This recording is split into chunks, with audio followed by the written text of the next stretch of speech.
Law of attraction का नियम है ना कि लव अट्रैक्ट करना है तो व्यक्ति को लव की फ्रीक्वेंसी में आना पड़ता है। तो आज के वीडियो में यही जानेंगे कि एग्जैक्टली ये लव की फ्रीक्वेंसी कहाँ आके रुकती है, एग्जैक्टली लव की कितनी फ्रीक्वेंसी में आना पड़ता है जिससे कि हम अपनी ज़िंदगी में लव अट्रैक्ट कर सकें। आखिर ये लव की एनर्जी है क्या? Hello everyone, this is Bhavana and welcome to my channel Ardhanarishwar एकात्मिक यात्रा। तो डाउट ये है कि क्या एक व्यक्ति दूसरे व्यक्ति से अनकंडीशनल लव करता है या वो सेल्फ लव में होता है जब तभी वो अपनी ज़िंदगी में ऐसे लोगों को अट्रैक्ट करता है जो उसको इक्वली लव दे सके। क्या इतना करना काफ़ी है लव की फ्रीक्वेंसी में आने के लिए कि एक व्यक्ति, एक इंसान दूसरे इंसान से अनकंडीशनल लव करेगा तभी वो लव अट्रैक्ट कर पाएगा? नहीं, ज़रूरी नहीं है कि आप किसी को अनकंडीशनल लव दो। तो जितने भी आसपास लोग हैं, सिर्फ सब आपकी ओर खींचे चले आए। फ्रेंड्स लव एक प्योर डिवाइन एनर्जी है जिसमें आने के बाद सिर्फ वही लोग आपसे जुड़ते हैं जो उस प्योर लव की एनर्जी में होते हैं, जिनको आप सोल ट्राइब भी कहते हो। दूसरा बेनिफिट ये होता है कि जितना आप अनकंडीशनल लव देते हो, जितना गिवर रहोगे इस जर्नी में, उतनी दुगनी ये लव की एनर्जी आप ही के भीतर विकसित होती है, डेवलप होती है। मतलब तब व्यक्तित्व ऐसा बन जाता है, इतना चैतन्य हो जाता है व्यक्ति कि अकारण ही, बिना रीज़न के उसको दूसरों की हेल्प करना, उनका दुख बांटना, उन्हें प्रेम देने का मन करने लगता है उसे। तब व्यक्ति के पास वजह नहीं होती बताने की कि वो क्यों किसी का अच्छा करना चाहता है। बस वो व्यक्ति यही कहेगा, जिससे भी आप पूछोगे, जो हीलर होगा, जो स्पिरिचुअल जर्नी में होगा, जिसने काफ़ी खुद पे काम किया है, बस वो व्यक्ति यही कहेगा कि मुझे ये करना अच्छा लगता है, मैं बिना कारण ये करना चाहता हूँ, बिना किसी स्वार्थ के, क्योंकि यही मेरा आत्मस्वरूप है। जब प्रेम निस्वार्थ होता है ना, तो वजह रहती भी नहीं है बताने की। कोई डील थोड़ी कर रहे हैं, कोई बिजनेस थोड़ी है, सौदा थोड़ी ना है कि वजह बताई जाए। इसके साथ ही सिर्फ इंसानों के साथ ही नहीं, बल्कि सबसे ज़्यादा अगर कोई लव डिजर्व करता है वो है एनिमल्स और प्लांट्स। और एक्चुअल में हम अपनी लाइफ में सोलमेट्स, ट्विन फ्लेम को अट्रैक्ट तभी कर पाते हैं, हमारा इनर वर्क तभी पूरा होता है जब हम अपनी प्योर लव की एनर्जी को प्लेनेट पे रहने वाले सारे जीवों से, जो एक लाइफ का पार्ट है, उनमें भी जान है, उन सबके साथ उस एनर्जी को शेयर करते हैं। ऐसा तो हो नहीं सकता ना कि आप इंसानों को तो निस्वार्थ प्रेम दे रहे हो, पर उसी मोमेंट एनिमल्स और प्लांट्स के साथ क्रूरता रख रहे हैं, क्रूएल हो रहे हैं, उनके साथ हिंसक हो रहे हैं, हिंसक जैसा बर्ताव कर रहे हैं।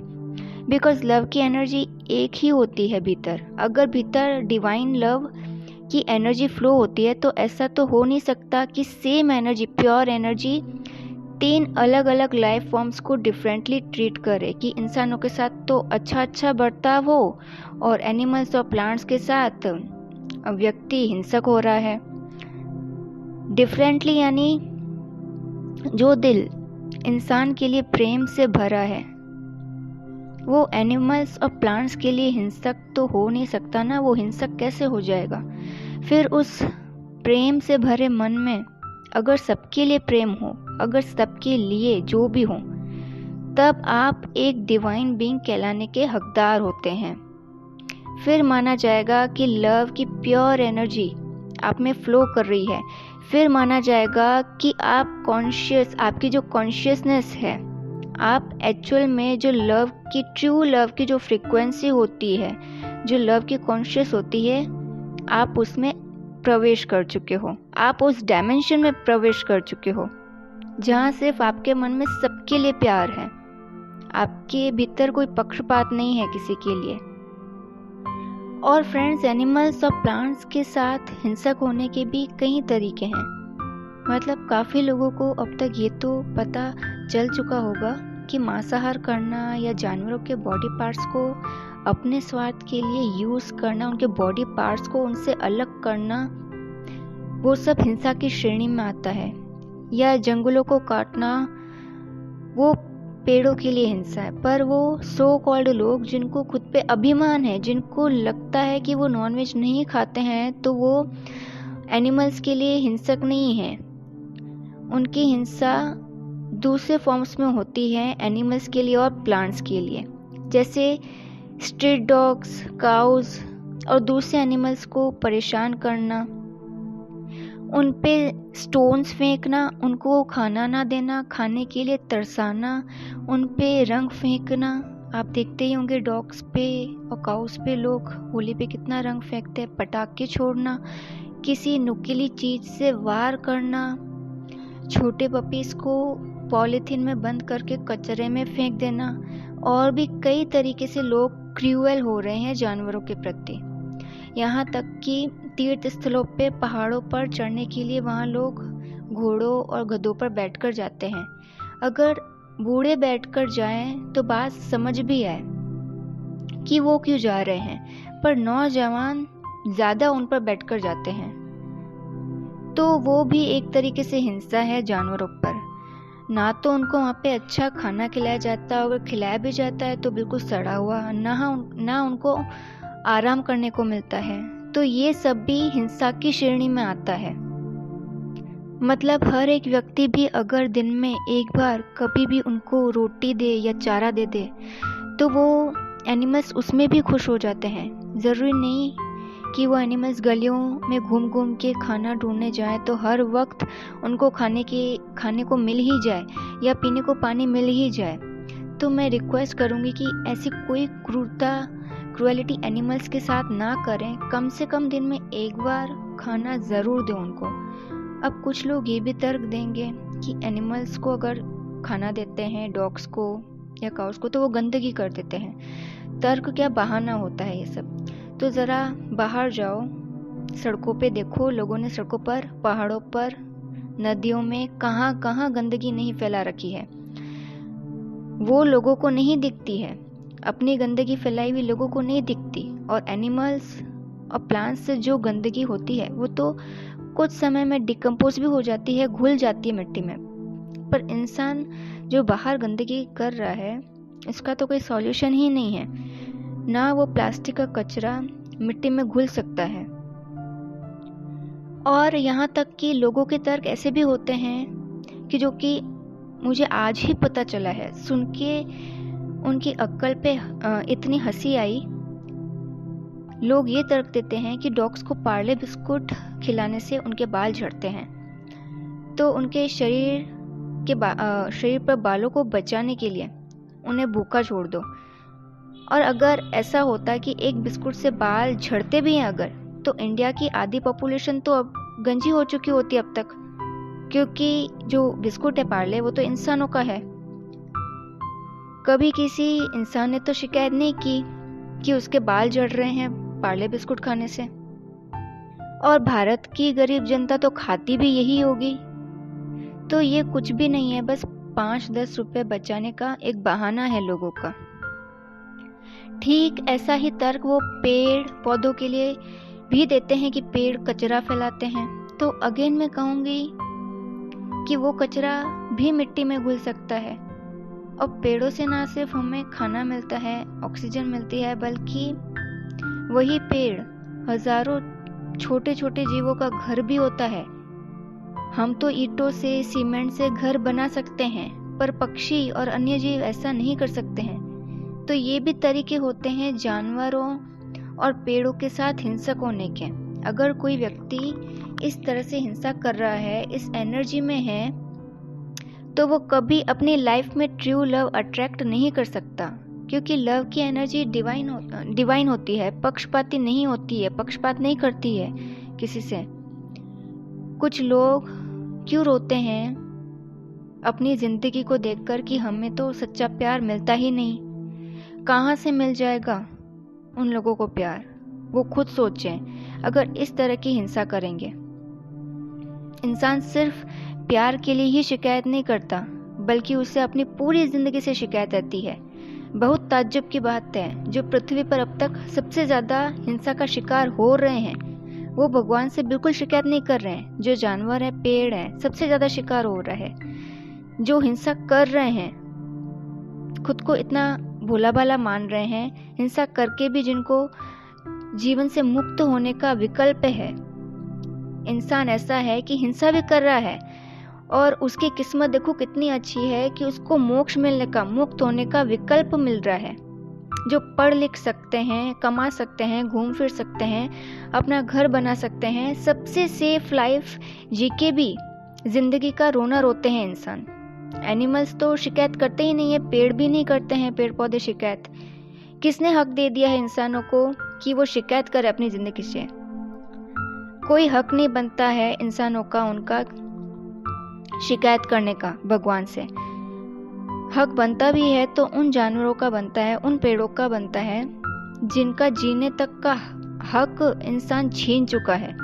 और मुझे तो लगता है कि ये मुक्ति या मोक्ष का विकल्प अगर जानवरों और पेड़ों को मिला होता तो वो खुशी खुशी उस रास्ते पर चल देते। और इंसानों को ये विकल्प इसलिए ही मिलता कि वो इस शोषक और शोषण के क्रम से बाहर निकल सके। तो फ्रेंड्स, भले आप इंसानों के साथ अच्छा बर्ताव कर लो, कितना ही अनकंडीशनल लव दे दो, पर दूसरे जीवों के लिए जब तक हिंसक रहोगे, वायलेंस की एनर्जी में रहोगे, तो ट्रू लव कभी अट्रैक्ट नहीं कर सकते। बिकॉज वायलेंस की एनर्जी होती ही 3D की है, लोअर एनर्जी है ये। वही लव की एनर्जी जो होती है 5D की होती है, इसलिए वो प्योर और डिवाइन एनर्जी होती है। तो ये तो था एक कारण कि हिंसक बन के कभी लव अट्रैक्ट किया ही नहीं जा सकता। आपके सारे मैनिफेस्टेशंस फेल हो जाते हैं, वर्क नहीं करते हैं अगर आप इस लोअर एनर्जी में होते हैं।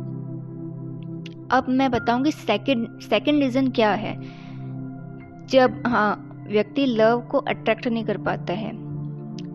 तो सेकंड रीजन है बॉलीवुड सॉन्ग्स, मूवीज, जिनमें आप गौर से उनके लिरिक्स पर ध्यान दोगे तो लस्ट, अटैचमेंट, डिपेंडेंसी, सैडनेस की एनर्जी से बने हैं। बॉलीवुड का कंटेंट लो वाइब्रेशनल, एकदम घटिया कंटेंट है, जिसको सुनने और देखने से ऑरा वीक होता है।